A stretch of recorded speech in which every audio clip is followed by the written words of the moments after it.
In order to set the camera हमें क्या करना पड़ेगा? फॉर एग्जांपल मुझे अभी सीन सिंपल सीन इसको रेंडर करना है, इर्द गिर्द कोई बाउंड्री नहीं है, तो इससे पहले कि मैं बाकी पूरी लोकेशन बनाऊं I will go into create cameras and create a camera. अब तीन टाइप के कैमरास हैं, एक फ्री कैमरा, एक कैमरा एंड एम। एम का मतलब ये कि ये वो कैमरा जो हमेशा किसी एक पॉइंट पर फोकस करता रहेगा, एम करता रहेगा। समटाइम्स इसको हम यूज करते हैं कि फॉर एग्जांपल कार्स के अंदर अगर मैं गाड़ी का व्यू दिखा रहा हूँ तो हमेशा मूव हो रहा है, तो ये फ्री फॉर्म मूव हो रहा है।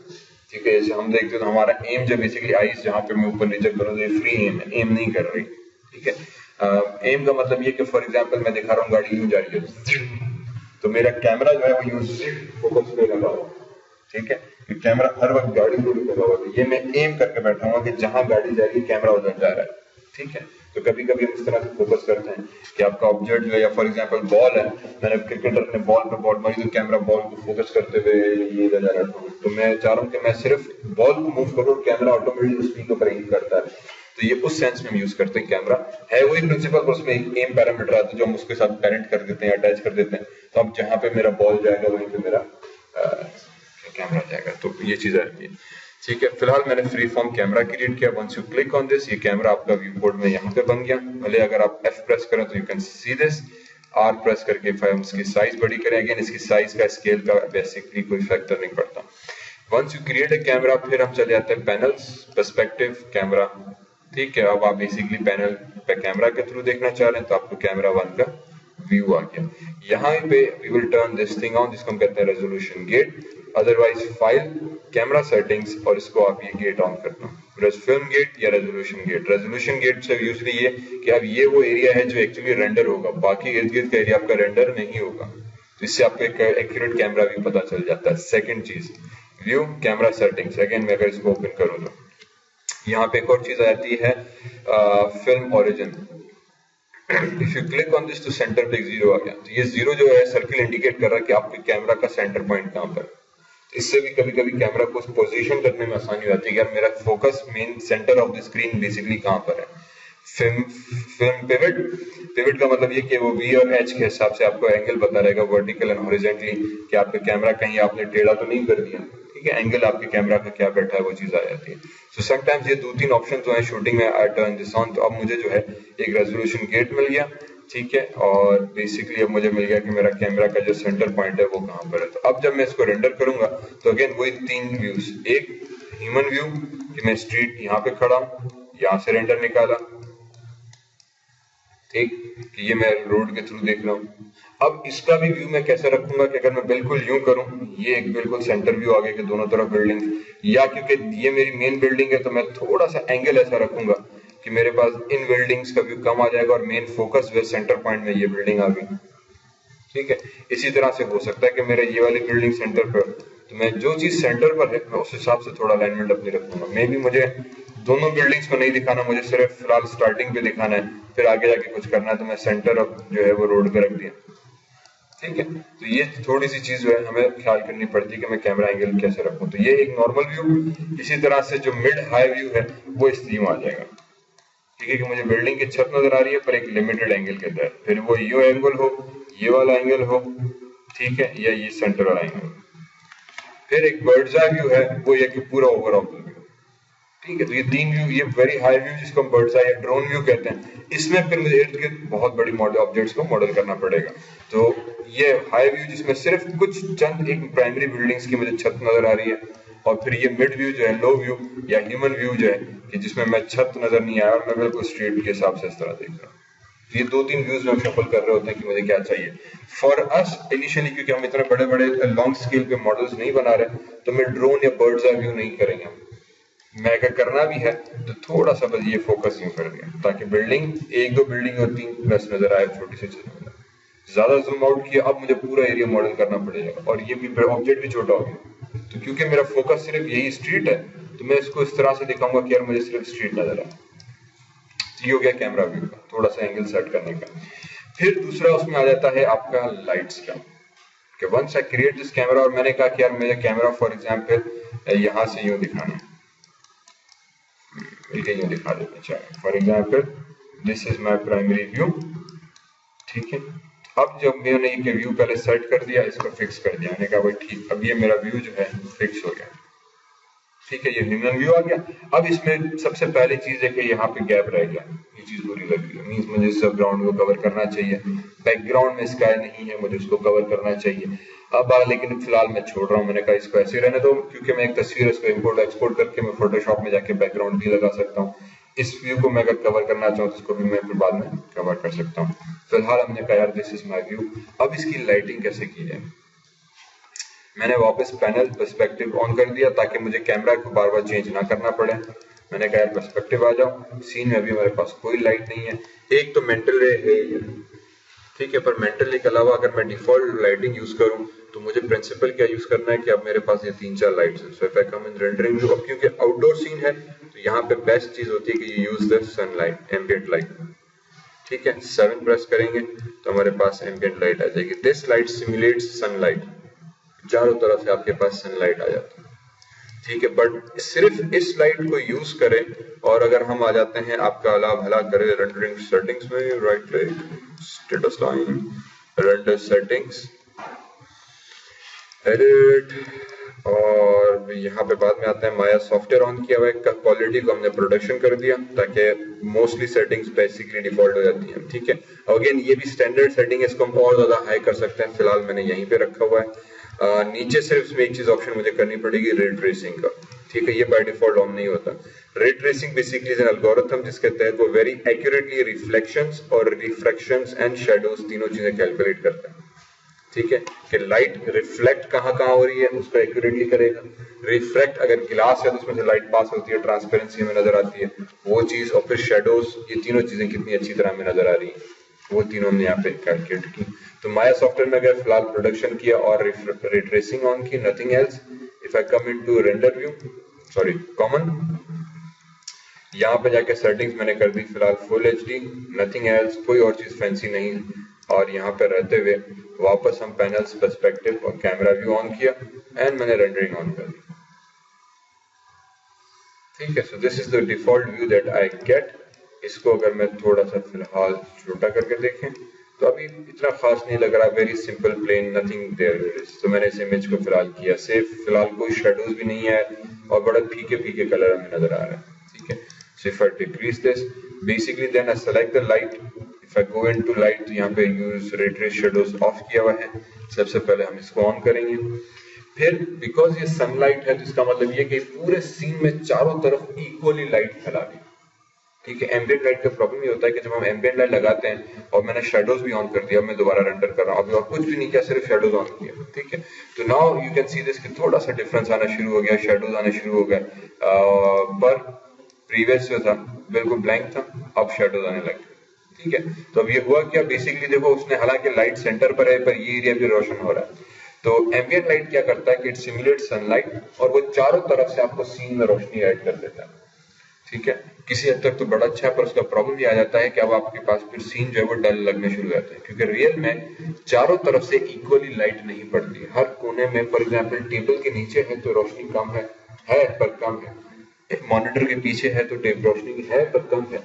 आउटडोर में जाए तो हर कोने में जो दीवार के छज्जे के नीचे आ रही है तो छज्जे पे क्योंकि डायरेक्ट लाइट नहीं पड़ रही तो रोशनी कम हो जाती है। अब जैसे टेबल के नीचे हम देखें ना, थोड़ा सा अंधेरा डार्कनेस है, पर जहाँ पे बल्ब है वहां बहुत ज्यादा रोशनी है, ठीक है। ये दो कलर रेंज आ रही है, वजह यह कि लाइट बाउंस होती है, रिफ्लेक्ट होती है रियल, ठीक है। एम्बिएंट लाइट को रिफ्लेक्शन नहीं करता, वो हर जगह पे इक्वली लाइट दे देता है, तो किसी हद तक तो बहुत जबरदस्त है, बहुत आगे चल के ये चीज हमारे लिए थोड़ा सा मुनासिब नहीं रहती। तो फिर मैं क्या करता हूँ, मैंने इस एम्बिएंट लाइट को यूज तो किया, इसकी इंटेंसिटी को कर दिया 0.5 और इसके शेडोज कर दिए ऑफ, क्योंकि मुझे इसके शेडोज अच्छे नहीं लगते। शेडोज ऑन किए तो बेसिकली वो फिर अपनी जहां पे आपने लाइट रखी थी उस हिसाब से उसने शेडोज गिराना शुरू किया और फिर पूरा इफेक्ट इसका सीधे अजीब सा हो गया, ठीक है। पहले कितनी ब्राइट था अब अजीब सा हो गया। तो मैं किसी हद तक एम्बिएंट लाइट रखी, मैंने कहा रहो, पर 0.5 किया, शेडोज ऑफ किया। फिर यहाँ पे मैंने क्रिएट कर दी डायरेक्शनल लाइट। अगेन मैं पर्सपेक्टिव कैमरा में गया ताकि मैं डायरेक्शनल लाइट को जरा सेलेक्ट करूं और W से प्रेस करूं। डायरेक्शनल लाइट बेसिकली क्या करता है कि किसी एक डायरेक्शन से लाइट फेंकता है, सॉरी, ठीक है। डायरेक्शन लाइट का मतलब है कि अब जितनी रोशनी है वो इस तरफ से आ रही है, इस डायरेक्शन से आ रही है, ठीक है। किस कोने में से, किसी पर्टिकुलर पॉइंट में से, दरवाजे दरी में से नहीं, सूरज की रोशनी पूरी जितना आसमान है उसमें से इस तरफ से गिर रही है। ठीक है, इस तरह से हम किसी भी डायरेक्शन को किसी भी एंगल से कंट्रोल कर सकते हैं कि भाई वो किस डायरेक्शन से आपके पास गिर रही है। तो फॉर एग्जांपल मैंने कहा कि यार मेरी लाइट जो है वो थोड़ा सा यूं एंगल चेंज किया ताकि बिल्कुल फ्लैट ना लगे। अगर आप बिल्कुल 100 यूं करोगे तो सारे शेडो सीधे सीधे जाएंगे। मैं थोड़ा सा इसको यूं एंगल दे दिया और ये लाइट यूं रखी। अब इस डायरेक्शनल लाइट को ऑन किया और इसकी इंटेंसिटी मैंने अगेन फिलहाल 1 पे रहते हुए इसके यूट्रेज शेडो से वो ऑन कर दिया। ठीक है, मींस दो लाइट्स आ गई मेरे पास सीन में, एक एम्बिएंट, ठीक है, एम्बिएंट लाइट कितनी गई जनाब, ये रही एम्बिएंट लाइट। इसको मैंने 0.5 इंटेंसिटी की क्योंकि दोनों लाइट है। चलो इसकी इंटेंसिटी नहीं करते, 1 कर दिया डिफॉल्ट, फिलहाल डिफॉल्ट खेल रहे हैं, फिर सेटिंग्स पे कंट्रोल करते हैं। मैंने एक लाइट क्रिएट की एम्बिएंट, थोड़ा सा इसको ऊपर किया। एम्बिएंट क्या करेगा, सिर्फ ये चीज समझो, लाइट करती क्या है, फिर उसकी इंटेंसिटी पे खेलते हैं। एम्बिएंट लाइट सनलाइट की तरह से पूरे सीन को वो रोशन कर देगी इक्वली, हर कोने को। अगर आपने शेडोज ऑफ किए हैं, शेडोज ऑफ किया, आपका पूरा सीन इक्वली लाइट होता है। इसीलिए समटाइम्स बड़ा जबरदस्त होता है, बड़ी अच्छी तरीके से, बड़ी जबरदस्त कैलकुलेशन। बट प्रॉब्लम ये कि वो रियलिस्टिक रिजल्ट नहीं देता, क्योंकि रियलिज्म में पूरा सीन, आपका पूरा एनवायरनमेंट इक्वली लाइट अप नहीं होता। कहीं पे रोशनी कम है, कहीं पे ज्यादा है, कहीं पे कोने शेडोज आ रहे हैं, कहीं पे शेडोज नहीं आ रहे। दीवारें हैं तो दीवार पूरी व्हाइट है, पर दीवार का जो कोना होगा हमेशा आपको थोड़ा सा डार्क नजर आ रहा है, तो उसकी लाइट वहां पे थोड़ी सी डिफरेंट होती है। टेबल के नीचे रोशनी थोड़ी डिफरेंट होगी, ऑब्जेक्ट पड़ा तो ऑब्जेक्ट के नीचे शेडो की वजह से रोशनी थोड़ी डिफरेंट हो जाएगी। तो वैल्यूज अल्टर होती रहती है, एम्बिएंट लाइट वो नहीं करता।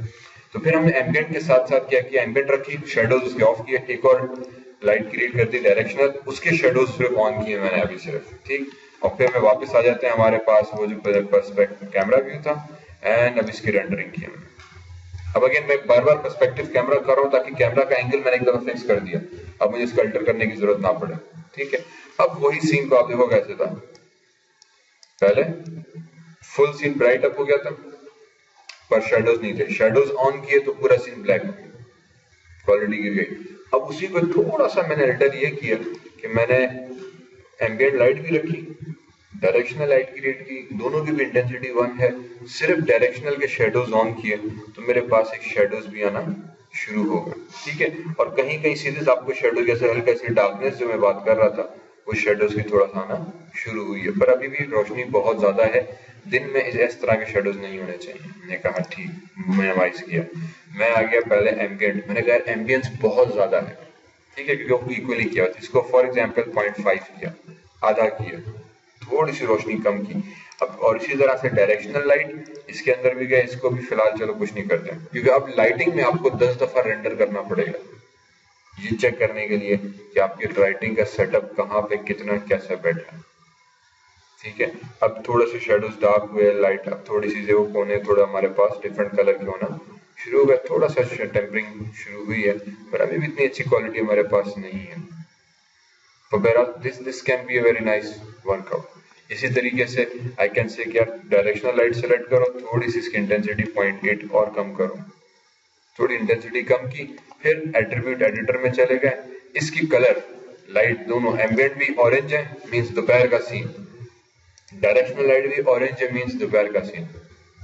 ठीक, लाइट का colour also matters in your overall aesthetics.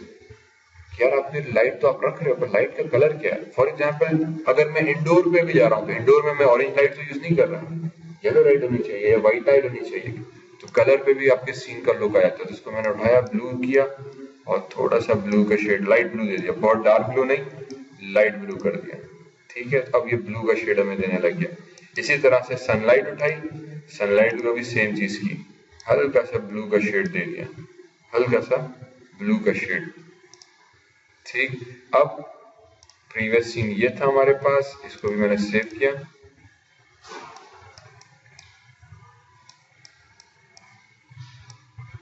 ठीक, और इसको वापस हम एंटर कर देंगे। ठीक है, अब एकदम से एनवायरनमेंट चेक करो, प्रीवियस ये, अब ये। तो आपके जो ओवरऑल एनवायरनमेंट का फील है, अब पहले दोपहर का सीन था, अब शाम का सीन हो गया, कलर हल्का सा डार्क हो गया पर एग्जाम्पल, तो आपकी कूलनेस पहले थोड़ा सा डार्क था, डिफरेंट हो गया। So you have to play with this. अब ये चीज मेरे पास एक है, मेरा लुक एक हो सकता है, आपके पास हो सकता है हर सीन का इफेक्ट डिफरेंट नजर आए, ठीक है। अभी भी इसमें जो चीज नहीं हो रही वो ग्लोबल इल्यूमिनेशन और फाइनल गैदरिंग, इस तरह के इफेक्ट्स हैं वो माया सॉफ्टवेयर हमें नहीं देता। इनके बारे में मैं बताऊंगा मेंटली जब हम पढ़ने जाए, पर ये थोड़ी सी 2-3 सेटिंग्स हम करते हैं कि यार ऐसे कैसे इसको ताकि थोड़ा सा मैनेज कर सकें। समटाइम्स इसको और ज्यादा हम कैलकुलेट करते हैं कि यार 0.3 कर दो एम्बिएंट लाइट को और कम कर दिया ताकि हल्की सी एम्बियंस रहे और उसके बाद जो है सीन मेरे पास ज्यादा नॉर्मल नजर आए, ठीक है। और अगेन अब this is something that you would have to play around with, इसको 0.7 किया, 0.8 किया और शेडोज पे चले गए तो शेडोज का कलर ब्लैक है, पर क्योंकि रोशनी बहुत ज्यादा है तो ऑलरेडी शेडोज मेरे पास लाइट हो गए। समटाइम जैसे फर्स्ट सीन में था कि शेडो बहुत ज्यादा ब्लैक हो गए थे, ठीक है, शुरू में ये normal, next flight full black shadows हो गए थे, तो यहाँ पे शेडोज को कलर में गिरा दूंगा ताकि थोड़ा सा इफेक्ट में नजर आए। बहरहाल ये 2 लाइट्स रखी, मुझे रिजल्ट मेरे पास ऐसा मिला कि मैं फिलहाल टेम्पररी बेसिक्स रेंडरिंग ठीक जान छोड़ा सकता हूँ, ठीक है। तो I can very easily go with these 2 lights. एक ऑप्शन तो ये है हमारे पास। दूसरा ऑप्शन क्या है, एक एम्बिएंट लाइट का, तो समटाइम्स एम्बिएंट लाइट हमें मजा नहीं देती, मैंने एम्बिएंट लाइट को डिलीट किया, सिर्फ डायरेक्शनल लाइट रखी और रेंडर मारा, ठीक। प्रॉब्लम ये है कि जहां जहां पे लाइट बढ़ेगी सिर्फ वो एरिया रोशन हो रहा है, बाकी सब डार्क हो गया, ठीक है। अब डायरेक्शनल लाइट क्या करेगा कि उस डायरेक्शन से लाइट फेंक रहा है, तो जो ऑब्जेक्ट उस डायरेक्शन के सामने आ रहे हैं वो रोशन है, बाकी सब डार्क हो गए, ठीक है। तो उसका और फिर ये जो थे, रिमेंबर इसको हमने थोड़ा सा इनकैंडेसेंस दी थी इन लाइट्स को, ठीक है। दैट मीन्स कि अंधेरे में भी हमें नजर आ रहा है, सिर्फ लाइट के जो लैंप था वो ये वाले जो लैंप्स थे इसी नजर आ रहे हैं, बाकी ये सब अंधेरे में हो गए। अब हम क्या करेंगे, अगेन पैनल्स, पर्सपेक्टिव, हम एक समझो फेक स्काई डोम क्रिएट करते हैं, sorry not this, delete this, point light हमने सॉरी, ठीक, हमने एक पॉइंट लाइट बनाई। Point light is just like a bulb, जो पॉइंट लाइट है is just like a bulb. Bulb का मतलब ये कि जहां पे बल्ब होगा, फॉर एग्जांपल इफ आई से दिस लाइट बिकम्स 0, ठीक है, तो ये जो लाइट थी देखो जहां पे लाइट जा रही है बल्ब की सूरत में, अगर बल्ब यहां पर आ गया तो रोशनी इधर आ गई, ठीक। बेसिकली मैंने एक बल्ब उठाया, पर अभी बल्ब की जो वैल्यू है वो इस पे भी मैटर करती है कि बल्ब आपके सीन से कितना दूर है। जितना इसको सीन के करीब रखोगे उतनी मतलब उसी एरिया में रहेगा, जितना इसको दूर लेते जाओगे उतनी उसकी रोशनी फैलती जाएगी, ठीक है। इसको ये समझो कि फॉर एग्जांपल मैंने बल्ब जलाया, ये वाला बड़ा मैदान है, उसमें बल्ब जला, तो जहां पे बल्ब होगा वहां पे तो रोशनी है, पर आहिस्ते आहिस्ते रोशनी कम होना शुरू हो जाती है। अंधेरा हो गया, मैंने माचिस जलाई, तो यहाँ पे माचिस है तो इसके इर्द गिर्द तो रोशनी होगी, आहिस्ते आहिस्ते अंधेरा होना शुरू हो जाएगा, रोशनी कम होना शुरू हो जाएगी, ठीक है। तो ये वजह ये होती है कि माया में या रियल में रोशनी टाइम के हिसाब से, डिस्टेंस के हिसाब से आहिस्ते आहिस्ते उसकी कम होना शुरू हो जाती है, डिक्रीज होना शुरू हो जाती है, अब्सॉर्ब होती है। इस वजह से इसकी इंटेंसिटी जो है लाइट की पार्टिकल्स की, फोटॉन्स वो स्लो होना शुरू हो जाता है। माया में ये चीज नहीं है अभी तक, मेंटल रेम में होती है, इसमें नहीं है। मतलब ये कि इसमें जो बल्ब जलेगा वो जितना दूर चाहे रोशनी उसकी जा सकती है, या जितना करीब तक हम चाहे उसको कंट्रोल कर सकते हैं, वो कभी कम नहीं होगी, वो यहाँ पे भी उतनी होगी तो उस कोने में भी उतनी होगी। यही सबसे बड़ा माया का प्रॉब्लम है, जिसके असर में रियलिस्टिक रिजल्ट नहीं मिलता, कि यहाँ पे जो रोशनी है इस कोने पे और रूम के दूसरे कोने पे भी रोशनी आपको उतनी ही मिल रही है, जो कि नहीं होना चाहिए। अगर मैंने बल्ब यहाँ पे जलाया तो यहाँ पे लाइट ज्यादा हो और आहिस्ते आहिस्ते रोशनी कम हो जाए, तो बाय डिफॉल्ट वो नहीं होता, जितनी उसकी रेंज है उस रेंज में पूरी रोशनी देती है। फिर जो ही आप इस ऑब्जेक्ट को बढ़ दूर रखते जाओगे, इसको मैंने सीन से दूर किया, ठीक है, ये बेसिकली वही चीज अब ये कंटिन्यूसली चलती जा रही है, जितना दूर से होगी उतनी दूर तक इसकी रोशनी जा रही है। अगर यहाँ तक रखी तो यहाँ लाइट नहीं पहुंच रही, सिर्फ ये एरिया रोशन है, मतलब मैं जितना दूर ले जाऊंगा उतनी इसकी हम रेंज बढ़ाते जाएंगे, और रेंज बढ़ती जाएगी, रोशनी की इंटेंसिटी कम नहीं हो रही, सिर्फ रेंज बढ़ती जा रही है। मतलब मैंने लाइट टॉर्च यहाँ पे रखी हाथ पे, तो यहाँ पे जितना टॉर्च को दूर लेता चला गया उतनी रेंज फैलती गई। तो बेसिकली इसको जब हम सीन के ऊपर ला के रखते हैं तो इस सीन के ऊपर आ गया हमारे पास, ठीक। मैंने कहा यार ओके ये चीज यहाँ पर आ जाए। इसी तरह से कंट्रोल डी, डुप्लीकेट, इसकी एक और डुप्लीकेट ला के रख दी, यहाँ पे थोड़ा सा और आगे कर दी, फिर कंट्रोल डी, इसकी एक और डुप्लीकेट उठाई, आगे कर दी, 3 डुप्लीकेट्स हमने बना दी, ठीक है। और इसको थोड़ा फॉर एग्जांपल यूं कर दिया। अब इन तीनों की जो इंटेंसिटी है, मैं यहाँ जाके कंट्रोल करूंगा, इसकी इंटेंसिटी मैंने कर दी 0.3, इसकी भी हमने कर दी 0.3, इसकी भी हमने कर दी 0.3, या चलो फॉर एग्जांपल नहीं करता मैं, control Z, control Z, control Z, control Z, control Z, control Z, मैंने 3 लाइट्स क्रिएट की। अब बेसिकली ये तीनों लाइट का मतलब क्या है, मैं फेक स्काई क्रिएट कर रहा हूँ। फेक स्काई का मतलब ये कि बाय डिफॉल्ट जैसे एम्बियंस था, मैंने कहा वो हर तरफ रोशनी फैला देता है, मैंने एम्बियंट लाइट डिलीट की, मैं स्काई बनाना जरूर, आउटडोर सीन है, तो अब मुझे स्काई का मतलब ये कि चारों तरफ से रोशनी आ रही है सीन को, और अब चारों तरफ से रोशनी कैसे है, तो मैंने, क्योंकि लाइट बल्ब है, वो बल्ब एक सेंटर पर है, तो जहां पर है उसी की रेंज में लाइट होगी, फिर आगे नहीं होगी, तो मैंने थोड़ी थोड़ी फासले पे 3-4 लाइट लगा दी। अब जितने फासले पे लाइट से पूरी रोशनी होगी, ठीक है, इस तरह से मैंने रखी। अब मैंने इसको यहीं पर रहते हुए रेंडर किया वापस। Let me select my camera, perspective, camera 1 and hit render. अब देखो टाइम थोड़ा ज्यादा ले रहा है क्योंकि लाइट्स बढ़ गई, and I get my scene back, ठीक है। अब प्रॉब्लम ये हुआ कि बहुत ज्यादा रोशनी हो गई सीन में, बहुत ज्यादा, मेरे हिसाब से अभी भी बहुत ज्यादा रोशनी हो गई, तो उसको हमने क्या करना है, मैंने कहा यार ये चीज तो मजा नहीं की। फिर मैंने 0.1 सेलेक्ट की, इसकी इंटेंसिटी को थोड़ा सा कम किया 0.5, दूसरी इंटेंसिटी इसकी भी 0.5, तीसरी लाइट सेलेक्ट की, इसकी इंटेंसिटी भी 0.5। नाउ लाइक आई सेड, आपको थोड़ा सा इसके साथ फिर अगेन प्ले अराउंड करना पड़ेगा,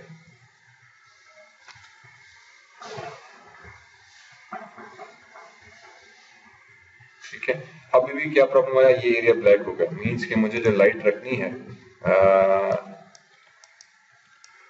पर्सपेक्टिव, ये जो रोशनी है, ये वाली लाइट, सॉरी 0.1, कंट्रोल डी, इसको उठा के थोड़ा इस तरफ ले आओ और एक और कॉपी, क्योंकि कैमरा का एंगल ऐसा था कि ये वाला एरिया जो था वो ब्लैक हो रहा था, ठीक। And this should be just like that. Now if I go into my camera 1 again, और फिर अब मैंने क्योंकि एक्स्ट्रा लाइट एक और बढ़ा दी, let me do a render, और टिडिक टिडिक टिडिक से तो जो पहले काला था अब वो रोशन होना शुरू हो गया, and now you get a very different output,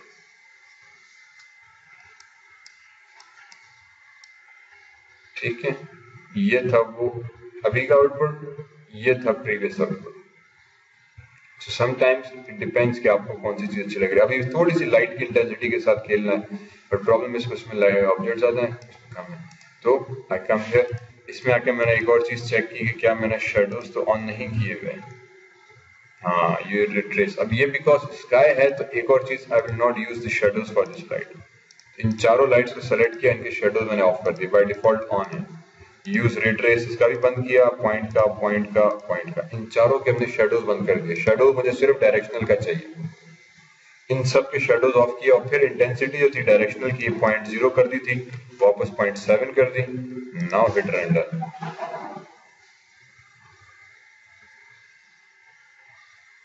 ठीक, अब वही सीन आ गया मेरे पास जो पहले एम्बियंस के साथ था, ठीक, ऑलमोस्ट वही, थोड़ा सा सिर्फ लाइट की शेड का हल्का सा कहीं फर्क आ रहा है। तो समटाइम वही चीज मैं एम्बियंट के साथ भी कर सकता हूँ, वही चीज मैं पॉइंट लाइट के साथ भी कर सकता हूँ। पॉइंट लाइट का मतलब मैं 4-5 लाइटें पूरे सीन में फैला दूं पहले, ठीक है, तो आपके पूरे सीन में 4-5 लाइटें आ जाएंगी। या आप एम्बियंट लाइट लेके रखो और उसका ट्रेस और शेडोज उसके ऑन नहीं करो, एक लाइट डायरेक्शन लाइट रखो। ऑब्वियसली ये सीन रियलिस्टिक नहीं है, सिर्फ सिंपल सीन है, but works fine for us, ठीक है। हमने कहा चलो हमारे लिए सही चलता है। यहीं पे जब हम मेंटल ले में जाते हैं, let me just save this scene as street with lighting, ठीक है। यहीं पे जब हम उसमें चले जाते हैं मेंटल रे के अंदर, तो मेंटल रे के साथ अगर मैं अभी इसी सीन को यहीं पे रहते हुए क्वालिटी मैंने कर दी 25, let me just make it 0.6 for example, ठीक है, नथिंग एल्स, और कोई इसकी लाइटिंग मैंने ऐड नहीं की, सिर्फ क्वालिटी 0.6 की अभी, बाकी सब सेटिंग्स वही रहते हुए इसको मैं मेंटल रेस से रेंडर करता हूँ।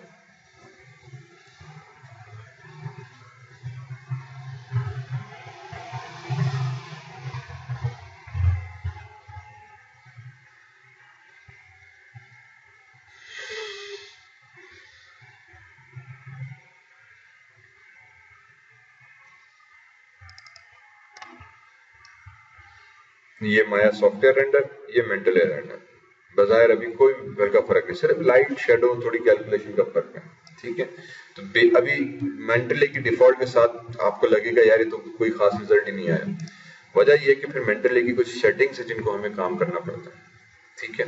जब हम मेंटली की सेटिंग्स में आते हैं तो सबसे पहली चीज तो है कि उसकी क्वालिटी, ठीक है। 1 मीन्स 100%, फिलहाल 100 पे नहीं, 0.8 मीन्स 80% क्वालिटी, तो काफी हद तक सही है। माया 2016 में माया मेंटल रे को बहुत आसान कर दिया। अगर आप 16.7 यूज कर रहे हो तो आपको समझो इसकी 10-15 सेटिंग्स मैन्युअली करनी पड़ती है, एक चीज जाके 10-15 भी नहीं, 10-15 मेन्यूज की सेटिंग्स, उसके अंदर 15-20-25 ऑप्शन आ जाते हैं जिनको आपको याद रखना पड़ता है, और वो हर सीन के साथ डिफरेंट है। अभी मैंने एक लाइटिंग की, आपकी सीन पे लाइटिंग अलग, हर सीन पे हर फाइल पे लाइटिंग अलग अलग, तो आपको बार बार रेंडर करके देखना पड़ेगा यार लाइट सही बैठी, गलत बैठी, कैसे बैठी।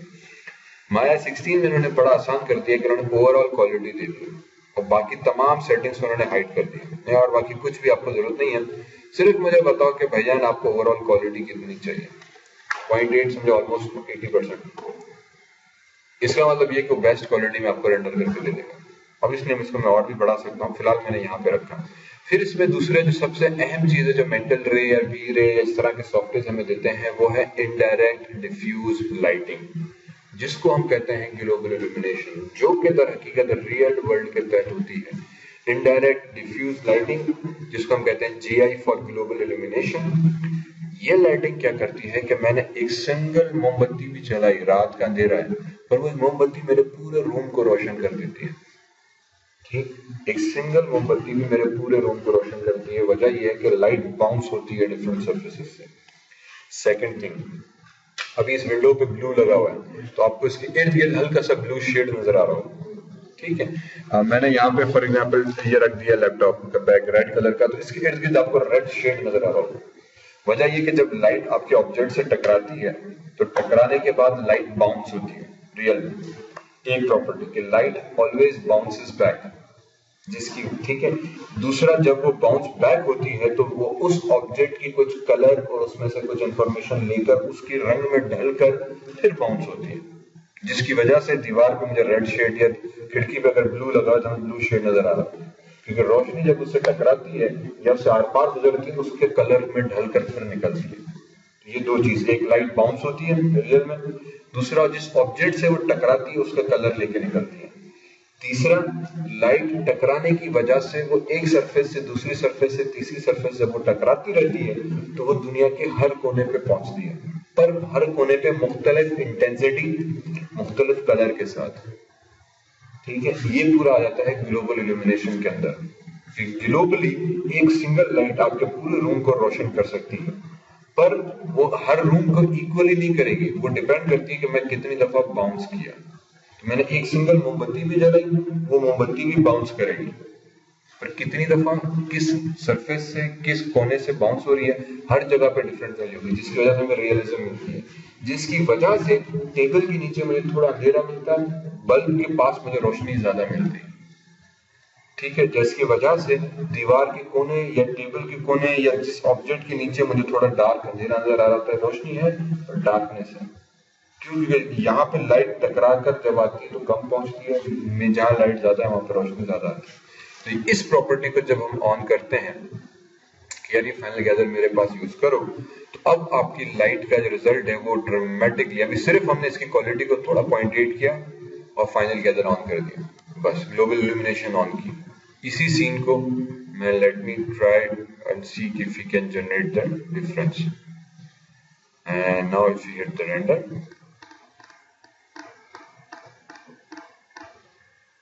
अब वो थोड़ा टाइम ज्यादा लेगा क्योंकि अब वो कैलकुलेट कर रहा है कि यार लाइट कहाँ से आ रही है, किस एंगल से आ रही है, किस ऑब्जेक्ट पे टकरा रही है, पहले ये चीज नहीं हो रही थी। अब क्योंकि हमने ग्लोबल इल्यूमिनेशन दी है तो अब माया कैलकुलेट कर रहा है कि यार मेरे पास लाइट किस एंगल से आ रही है, किस ऑब्जेक्ट पे किस तरह टकराएगी, दूसरे ऑब्जेक्ट पे किस तरह टकराएगी, तीसरे ऑब्जेक्ट पे किस तरह टकराएगी, किस ऑब्जेक्ट के कलर को मुझे लेकर आगे जाना है, किस ऑब्जेक्ट के कलर को मुझे डिक्रीज करना है। तो जो इवेंचुअली एक very good quality of realism जो है वो इस वजह से हमारे पास सीन में आता है, इस ग्लोबल इल्यूमिनेशन प्रॉपर्टी की वजह से, कि ग्लोबली मैंने पूरे ऑब्जेक्ट के कलर्स को लाइट अप कर दिया।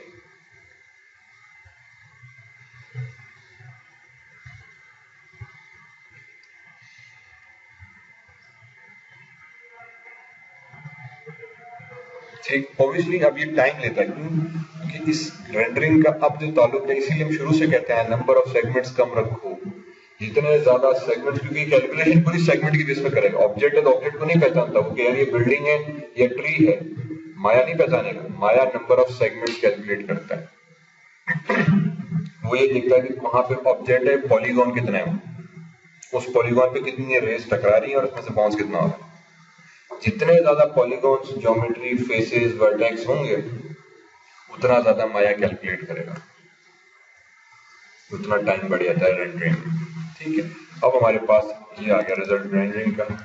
प्रीवियस ये था, नाउ सीन। थोड़ा सा हमारे पास उसकी जो क्वालिटी है वो सीन की बेहतर होगी। जो पहले एरियाज थे जो ब्लैक थे, फॉर एग्जांपल विंडो के नीचे वाले, ठीक है, वो एरियाज जो ब्लैक थे और वो एरियाज हमारे पास रोशन होना शुरू हो गए। कलर डिफरेंस आपके पास कितना आ गया, इस साइड ऑफ दीवार और इस साइड ऑफ दीवार पे हमें कलर डिफरेंस मिलने लग गया कि दोनों पे हालांकि वही लाइट है, ठीक है, पर हमें थोड़ा सा शेड ऐसा मिला कि ऑब्जेक्ट आपका रिफ्लेक्ट होना शुरू हो गया। इसी तरह से अभी इसमें फिर हम दूसरी चीज ये करते हैं कि यार ये जो लाइट्स थी मैंने इतनी सारी बिला वजह क्रिएट की, इन सबको उठाया, डिलीट मारा, फुल को अंधेरा किया। मेंटल डे में गए, मेंटल डे में उसने कहा यार आउटडोर सीन है तो उसके लिए एक्चुअली तुम physical sun and sky create करो। हिट क्रिएट, वो क्रिएट कर देगा। उसकी रेंडर की सेटिंग में चले गए तो वो बता रहा है कि मैं मल्टीप्लायर कितना यूज कर रहा हूँ, यूनिट्स वगैरह। नीचे आ जाओ, ग्राउंड कलर, नाइट कलर, और सर इसके बाकी जो ऑप्शन है, सन डायरेक्शन क्या होना चाहिए, रोटेट -30 डिग्री, मतलब ये कि सन को इसने -30 डिग्रीज के दायरे पर रखा हुआ है। अगर आपको अच्छा नहीं लग रहा तो यू कैन चेंज दैट। इसको उठाया मैंने, अगेन सेव किया और फिर अब इसको रेंडर किया।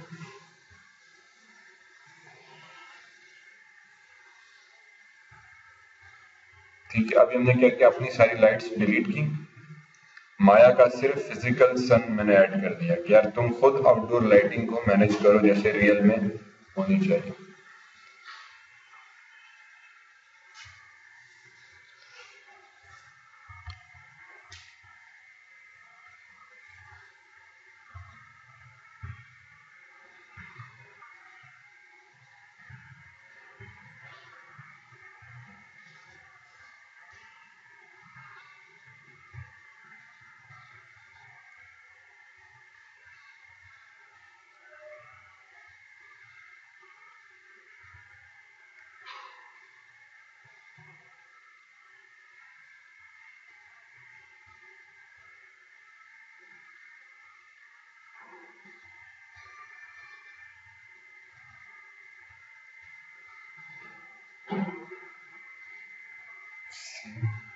Almost done. अभी देखिए रहते हैं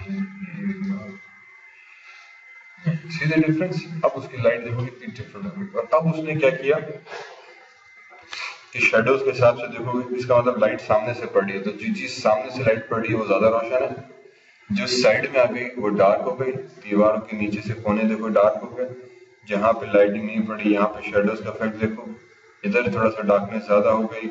ये ट्री क्योंकि लाइट सामने से पड़ रही है तो यहाँ पे शेडो आएगा, डार्क हो गया, पर जहाँ पे रोशनी, इसने बड़ा जबरदस्त कैलकुलेशन हमें करके दी। हाँ, क्योंकि उसने फिजिकल सन स्काई खुद ही क्रिएट किया, उसने ऑटोमेटिकली बैकग्राउंड में पूरा एनवायरनमेंट दे दिया हमें कि नीचे जमीन है तो ग्रे कर दी और पूरा एनवायरनमेंट हमें भर के दे दिया कि स्काई आपका। और स्काई का उसने कलर भी, खैर ये तो हम कुछ भी टेक्सचर रख के कर सकते हैं, पर उसने इसकी बेस पे उसने कैलकुलेशन की। ये ब्लू से आहिस्ते आहिस्ते व्हाइट होना शुरू हो गया, तो आपको एक पूरा एनवायरनमेंट जो था 10 टाइम्स बेटर लगने लगा। प्रीवियसली हमारा रिजल्ट ये था।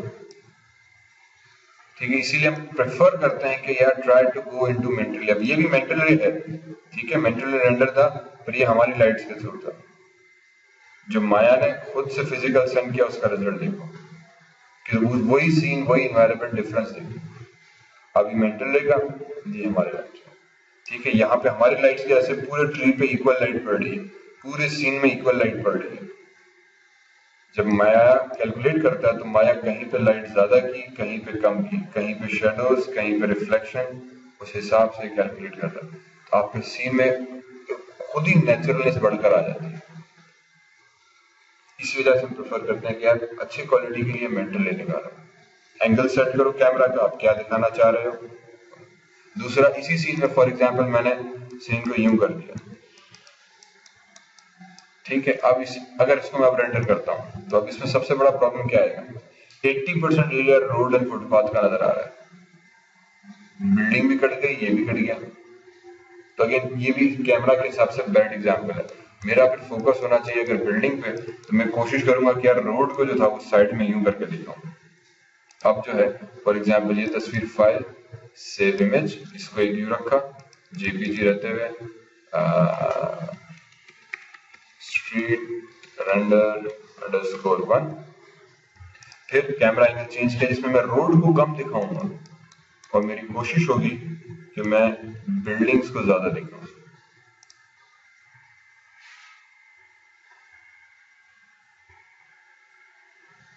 ठीक है, तो जो कैमरा के सेंटर पे फोकस होकर आएगा वो मेरी बिल्डिंग होगी, रोड का एरिया का। तो अगेन अब ये वो चीज है जो कि इसके कोई एग्जैक्ट रूल नहीं है, हर मॉडल ज्योमेट्री उसके हिसाब से आपको थोड़ा खुद ही देखना पड़ेगा, पर सिर्फ कॉन्सेप्चुअल चीज है। ठीक है, मैंने अपने हिसाब से सेटिंग की, अलग अलग चीज आप अपने हिसाब से सेटिंग करोगे, हो सकता है डिफरेंट हो। तो चीज देखने में लगे कि यार व्यू बड़ा अच्छा है, वो स्किल थोड़ा सा डेवलप करनी पड़ती है, उसका थोड़ा सा तरीकेकार है कि एक अच्छे मॉडल को, एक अच्छी लोकेशन को आप बैड कैमरा एंगल से खराब कर सकते हो। बड़ा अच्छा मॉडल बनाया, कैमरा एंगल आपने गलत रखा, चीज दबाओगे, लाइटिंग आपने बेकार कर दी, चीज दबाओगे, टेक्सचरिंग आपकी चीज खराब की दबाओगे। ये सब चीजें एक्चुअली बड़ी इक्वली होती है, आपकी जिस तरह से हाथ की उंगलियां मिलती है, ये सब चीजें आपस में मिलेगी तो एक परफेक्ट रिजल्ट बनेगा। मॉडल अच्छा बनाओ, उसको टेक्सचर सही से किया हुआ है, ठीक है, उस पर लाइटिंग सही से है, फिर उसकी रेंडरिंग आपने सही से की, फाइनली कैमरा वर्क बेकार किया तो सब चीज आ जाएगी। अगेन कैमरा वर्क भी आपको थोड़ा सा सही से देखना पड़ता है। कैमरा वर्क का मतलब वो एंगल आप ऐसा रखो कि आपको चीज देखने में लगे कि यार वाह क्या चीज बनी है। ठीक है, मींस आपकी कैमरा का फोकस उस पर्टिकुलर बिल्डिंग पे, उस एरिया के सेंटर पर, ना कि उस चीज पे जो कि एक्स्ट्रा आ रही है। तो कैमरा हम सेट इस तरह से करेंगे कि मेरा ऑब्जेक्ट ही मेन फोकस रहे मेरी पूरी स्क्रीन के मैक्सिमम एरिया के अंदर। क्योंकि अगर ये सिंगल इमेज या पूरी वीडियो बना रहे हैं, उसका पूरा कॉन्सेप्ट ये रहा। तो जो अगर आपके साथ ये प्रॉब्लम ये मॉडल बड़ा अच्छा बना दिया पर कैमरा एंगल क्या था वो छोटा था, जैसे कल टावर रखा था फेसबुक पे, बहुत दूर से दिखाया, और थोड़ा फोकस में ले आओ क्योंकि स्क्रीन के मैक्सिमम स्पेस पे नजर आए। फिर उसका एंगल क्या रखूं मैं, थोड़ा सा 3 से बर्ड्स आई व्यू मींस पूरा ऊपर से करके दिखाऊं। ठीक, मिड व्यू मींस कि मैं उसके बिल्कुल एंगल ऐसा देखूंगा, पहले थोड़ी छत नजर आए, हल्का सा वगैरह ऊपर इस तरह से एंगल सीधा ये बैठ या बिल्कुल नीचे से।